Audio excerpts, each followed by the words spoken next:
Hey, hello, welcome to PIAC Minnesota Paranormal. Happy Monday, happy February 1st, and happy Black History Month and Valentine's Day month. I think President's Day is this month as well. And, people start to feel spring. They start to look toward renewal and the newness of spring, the new year coming on. Of course, here in Minnesota, we have some of our snowiest months are ahead of us. March and February and March can be pretty horrendous here in Minnesota. But I wanted to put a quick word out. And, with the podcast and the YouTube channel, I might be repeating myself, but there are some messages that are really important to continuously be sure that people are aware of where we come from here at PIAC, Minnesota Paranormal. And one of the things that I educate my students on, when I have students, I don't have any classes going right now, and we have our beloved intern, is that our intern is of an age group where his exposure and indoctrination to the paranormal comes exclusively from what he gets through YouTube and TV and different things. And we know that's dramatized and embellished, and we know that public spaces that are known for their hauntings, they tend to stage, if they charge you money to be a team to come in and investigate, they're doing so from a very low moral standard. But there's also the chance of them staging it. And I know I sound really, pessimistic and untrustworthy, and I have good reason for that. For one thing, I abhor any business that charges people to come in just because they have a ghost that they have trapped there and that they are using to generate profit. And I say this repeatedly over and over again, and I can't say it enough. A spirit is the disembodied soul of a human being. You, me. They were mothers and fathers and sisters and brothers and aunts and uncles. They had a life. They mattered. They made a path for themselves. They affected other people. So when our body dies, they're done here. We are done here. We need our soul to go to where souls live, because souls don't live here in the human world. Humans do. And you are causing them irreparable harm. How fair is it to trap them here and to keep them here for your profit when they're missing out on reuniting with their loved ones, becoming a human again, reincarnating, and living a happy soul life in the world that souls go to? How fair is that? You know what I'm saying? How fair is that? And if they're here, it's primarily for two reasons. One, they have unfinished business, or they're earthbound, meaning they may not even know that they're dead, or they're too afraid to cross over. And they need to be redirected, and they need to be sent on their way. If your beloved pet, dog or cat, let's say, has an egregious injury or illness, and they are suffering, do you keep pumping money into your pet and keep that suffering going because you are afraid to let go? It's too painful to let go? Or would you take advantage of euthanasia? And I say this because euthanasia is Greek for good death. And because here in the human world, we have the option of sparing our furkin pain and suffering. And if you have that option, what's more selfish? Pumping money into a pet that's suffering, that's quality of life is diminished?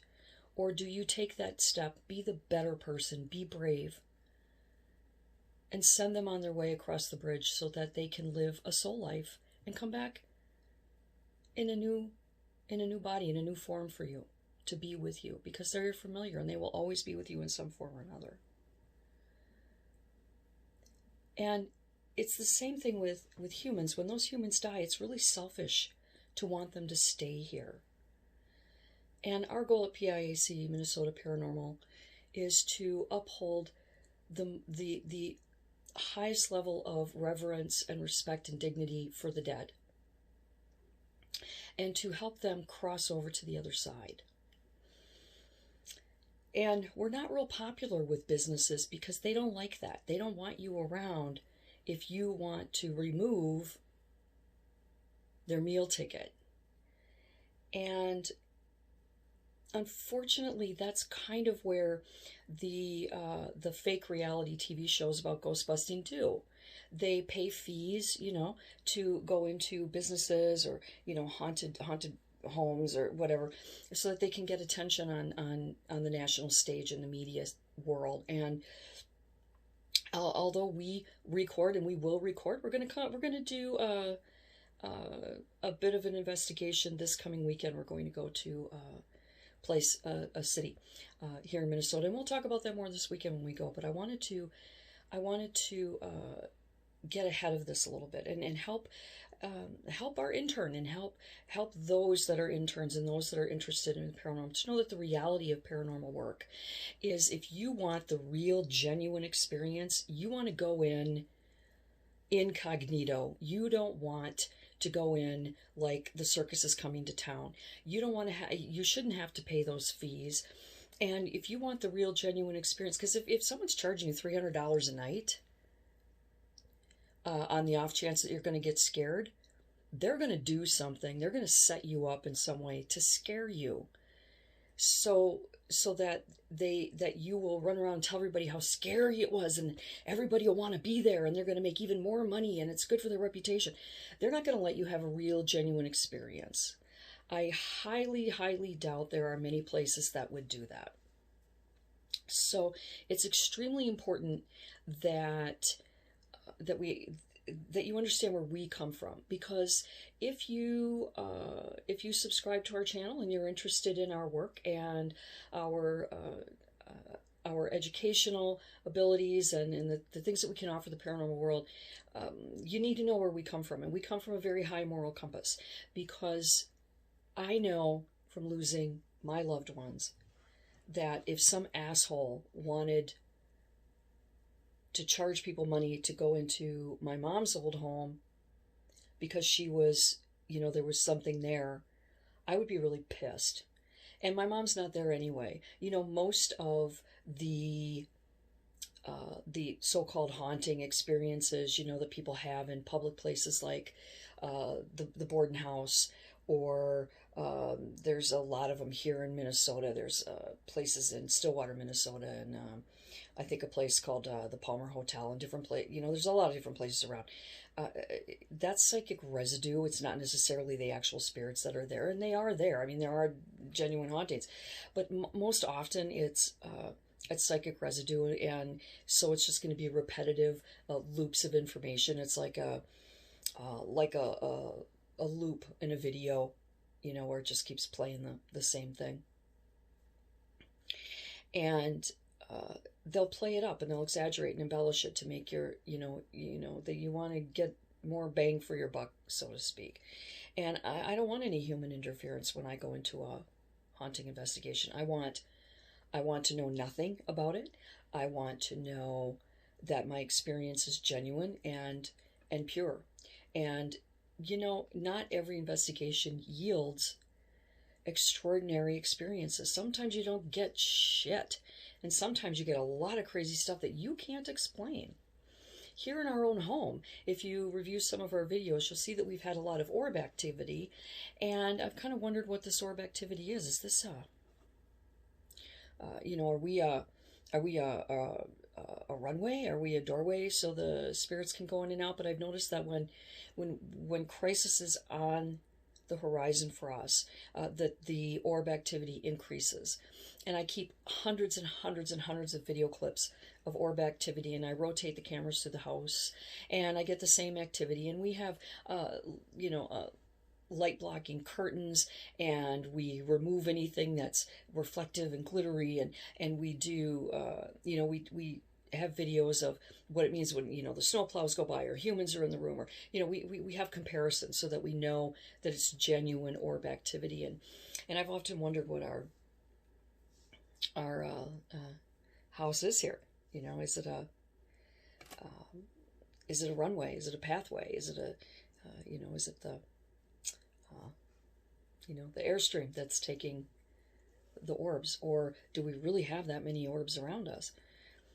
So it's been a continuous study, and it's a fascinating study, and you'll see it on this YouTube channel if you subscribe to it. We've got many videos of the orb activity from all different rooms at different times during the day, with or without human interaction, with or without lights, without curtain. We've just done it all. So I could, very easily have a team come into my house if I wanted and have them investigate. But I know that they'll get orbs. But why would I do that? I don't need a team to come in and tell me what I already know. And it's the same thing if your house is haunted. You don't need somebody to come in and really tell you, unless there's a real issue with it. For one thing, if you really want the spirit gone, if you feel like I do, and you want that spirit to move on, or they're scaring the hell out of you and your family, or maybe it's not a spirit and you got some other things going on. That's what we do, is we go in and we investigate that and make sure that everyone's safe. And we make it clear. We make it very clear to our clients that we are in the business of sending the spirits on their way. We are not in the business of profiting from the scare factor. And it's just such an upward battle for me to educate younger people coming up, when their only exposure is quite literally what they see on the YouTube channels and Facebook and stuff. So this weekend we are going to a haunted community here in the great state of Minnesota. It's going to be limited, of course, with the masks and the distancing and stuff like that. But things are starting to come around here, so we're going to take advantage of that, and weather permitting, of course. But I want our experience to be genuine. I want it to be real and sincere for our intern, our beloved intern. His name is Nate. And Nate's quite an extra special guy. I just love Nate to death, and Nate is so much like family to us. Nate was born with an incredible level of empathic ability, but he doesn't just feel, on an emotional, spiritual level, what's happened to the dead. He actually gets the physical experience as well. And we had a profound experience take place at one of our investigations last year, where a spirit in one part of this home that had no connection to Nate was nowhere around, isolated, completely separate. And while I was being told by this spirit what was happening to him in his death, how he died, Nate was in another part of the house. I didn't know where he was. I didn't know anything about Nate. I was isolated in another room with a spirit. And Nate was in that room with a group of people, doubling over in pain, grabbing at the part of his body. And then when we all met, I told them what I was experiencing, what this spirit told me, that he had been shot in battle, and he'd been shot, right here. And eventually he died. It was a terrible wound, and he did die. He bled to death. And then I find out that while I was in there and this was going on, Nate was in another part of this very, very large house with a group of people, and he was doubling over and grabbing his shoulder right there and going, it was burning, and it was burning.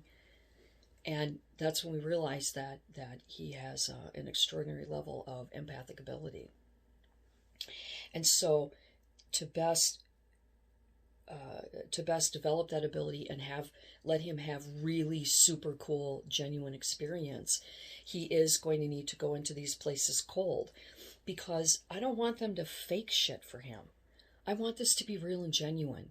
So Nate, if you're out there and you're listening, I love you, and I want nothing but the best for you, but I want you to have pure and genuine experiences. Because when I was a little girl, ghost busting, there was no ghost busting. We had Ed and Lorraine Warren who were going off chasing demons, but that wasn't really the same thing.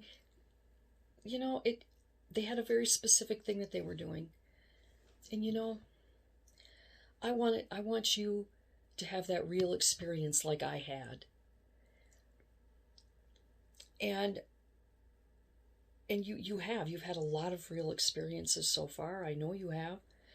And I think it's really awesome because these aren't experiences that were staged. They weren't set up. They were real and genuine. And you are realizing that you have so much to offer the paranormal world and so much work to do.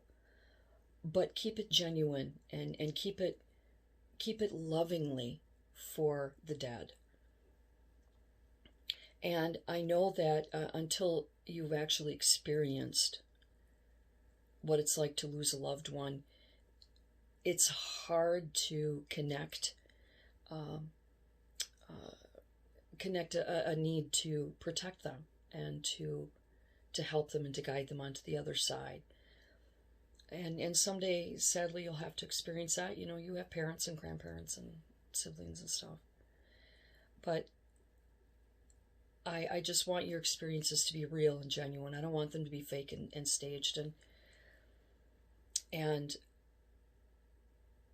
as you grow and evolve and develop your abilities, you are going to be able to tell the difference between what's fake and what's not. So let's keep it real. Let's remember to always have a wide moral compass when it comes to dealing with the dead, because they deserve better than you know, being held here and treated like circus freaks. Are they really at peace? No. Do we ask spirits to join us at seances? Absolutely. We will cross through the veil and make contact with spirits because we need to have that connection. We need to have, you know, answers and stuff like that.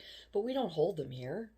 We send them on their way. But most of the time, the seances that we do are to address paranormal issues that are going on in the homes or with these people at that moment. So it's not something that, you know, we're pulling them in from the other side just because they're already here and there's an issue and they're making contact because they have some unfinished business that needs to be addressed. So that's kind of what we do. So keep that moral compass going. Remember that it may not be as exciting if it's not staged. You know, it may not be as exciting, you know, if people aren't giving you that attention because they know you're a paranormal group and so on and so forth. But what would you rather have? You know, the chance of it being a staged experience or a real genuine one? I don't know. Now you tell me. And until next time, may you be filled with the light and love of the universe and always, always do good.